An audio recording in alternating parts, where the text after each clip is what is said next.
सोचिए कितना अच्छा होता अगर हम वो सब हासिल कर पाते जो हम चाहते हैं, वो भी सिर्फ सोचकर। आप मानो या ना मानो, लेकिन ऐसा हो सकता है। लेकिन ऐसा करने के लिए हमारे पास होनी चाहिए डिज़ायर, एक बर्निंग डिज़ायर, ऐसी डिज़ायर जिसके लिए हम कोई भी चीज़ दांव पर लगाने की हिम्मत रखते हों। बर्निंग डिज़ायर वो जुनून है जो आपको आगे बढ़ाता है। डिज़ायर किसी की देखी नहीं जा सकती, लेकिन ये आपके एक्शंस में झलकती है। इंसान को उड़ना इम्पॉसिबल माना जाता था, ये बर्निंग डिज़ायर ही थी कि राइट ब्रदर्स ने एरोप्लेन इन्वेंट कर दिया। ये बर्निंग डिज़ायर ही थी कि 10,000 बार नाकाम होने के बाद भी थॉमस एडिसन ने लाइट बल्ब इन्वेंट कर दिया। ये बर्निंग डिज़ायर ही थी कि अपने गैराज में बैठकर स्टीव जॉब्स ने एप्पल कंप्यूटर बना डाला। और सिर्फ हिस्ट्री में ही नहीं, ऐसे ढेरों एग्जाम्पल आपको आज भी देखने को मिलते हैं। आप प्राइम मिनिस्टर नरेंद्र मोदी की लाइफ के पिछले 4 साल देखिए, उनके एक्शंस देखिए, आपको क्लियरली दिख जाएगा कि प्राइम मिनिस्टर बनने की उनकी डिज़ायर कितनी स्ट्रांग थी। ये बर्निंग डिज़ायर ही है जिसने सचिन तेंदुलकर को क्रिकेट का महान खिलाड़ी बना दिया।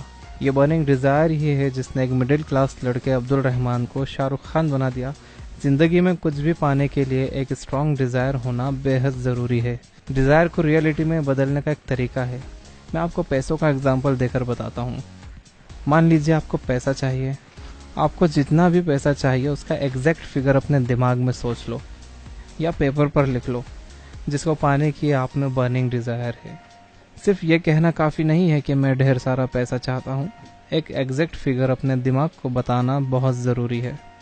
फॉर एग्ज़ाम्पल, आप एक टैक्सी करते हो और ड्राइवर को कहते हो कि चलो।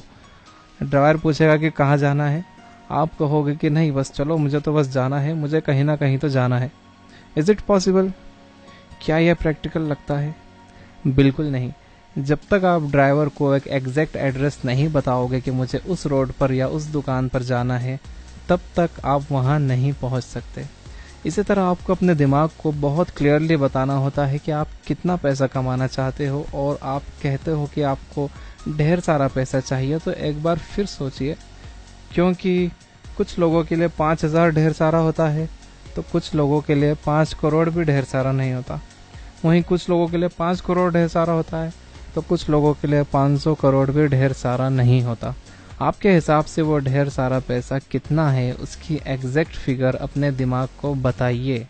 ये डिसाइड कर लो कि जो पैसा आप पाना चाहते हो उसके बदले में आप क्या देना चाहोगे। ऑलवेज रिमेंबर, इस दुनिया में हर चीज़ की अपनी कीमत होती है, कुछ भी फ्री में नहीं मिलता।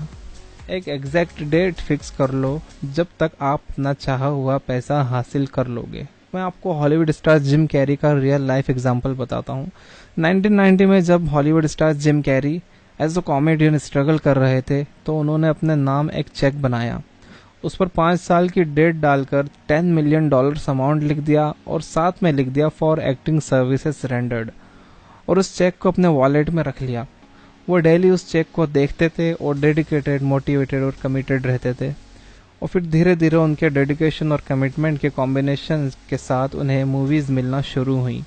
और फिर ठीक 5 साल बाद यानी 1995 में चेक की डेट के हिसाब से उन्हें मूवी मिली डम एंड डम्बर, जिसके लिए उन्हें फीस मिली $10 million for acting services rendered. Jim Carrey ने अपने दिमाग को कितनी अच्छी तरह प्रोग्राम किया अपनी डिजायर को सच बनाने के लिए। उन्होंने अपने दिमाग को क्रिस्टल क्लियर मैसेज दिया कि उन्हें $10 मिलियन चाहिए और 5 साल के अंदर चाहिए, और उनका दिमाग उस रास्ते पर काम करने लगा। और सिर्फ जिम कैरी ही नहीं, आप कोई भी कामयाब इंसान की बायोग्राफी पढ़ लो, उनकी डिजायर क्रिस्टल क्लियर होती है। वो अपने दिमाग को क्लियरली बता देते हैं कि उन्हें क्या चाहिए। आप भी अपने दिमाग को बहुत क्लियरली बताइए कि आपको क्या चाहिए और कब तक चाहिए।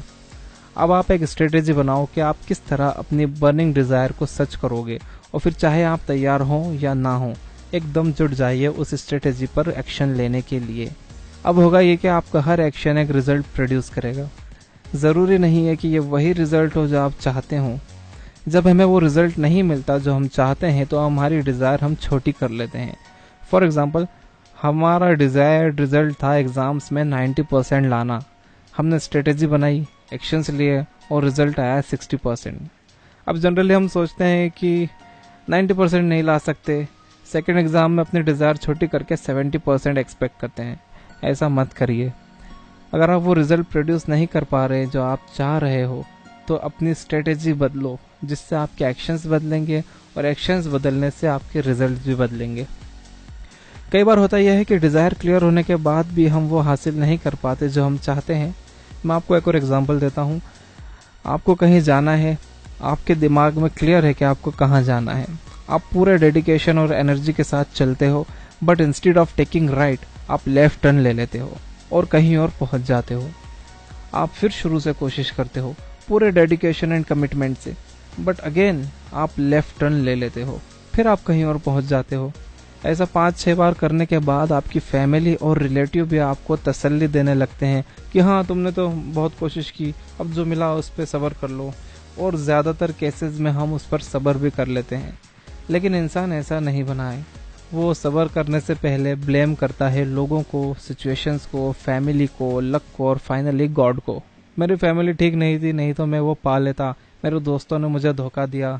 कई लोग कहते हैं कि यार मेरे हाथ की लकीर में ही नहीं है, किस्मत में ही नहीं है। बहुत सारे रीजंस ढूंढ लेते हैं। कुछ कहते हैं कि मेरे घर का दरवाज़ा अगर साउथ फेसिंग होता तो मैं वो पा लेता। कुछ कहते हैं कि भगवान ने लिखा ही नहीं नसीब में। मैं उनसे पूछता हूँ कि क्या आपकी भगवान से कभी बात हुई कि उसने क्या क्या आपके नसीब में लिखा और क्या क्या नहीं लिखा? अगर नहीं हुई तो आपको कैसे पता कि आपके नसीब में क्या लिखा है और क्या नहीं लिखा है? How can you say that? ये सिर्फ बहाने हैं अपने रॉन्ग एक्शन को जस्टिफाई करने के लिए। किसने आपको रोका था राइट टर्न लेने के लिए? क्यों लिया लेफ्ट टर्न? अगर वो रास्ता गलत था तो आपने अपना रास्ता क्यों नहीं बदल दिया? क्यों अपनी स्ट्रेटेजी नहीं बदली? Who stopped you? No one. आप अभी जहां भी हो लाइफ में एक बार चेक करिए, कहीं आपने लेफ्ट टर्न तो नहीं लिया हुआ है। आपको आपके बारे में सिर्फ सोचना है, और अगर हम अपने बारे में सोच भी ना सकें तो हम कुछ भी नहीं कर सकते। सोचिए कि अभी आप किधर जा रहे हो, आपको कहाँ जाना है। डेली खुद के लिए सोचने के लिए कम से कम 10 मिनट दीजिए। 10 मिनट कुछ भी नहीं है। हम 3 घंटे फिल्म देख सकते हैं, दोस्तों के साथ घंटों चैट कर सकते हैं, लेकिन हमारे पास खुद के बारे में पीसफुली सोचने के लिए 10 मिनट का भी वक्त नहीं है।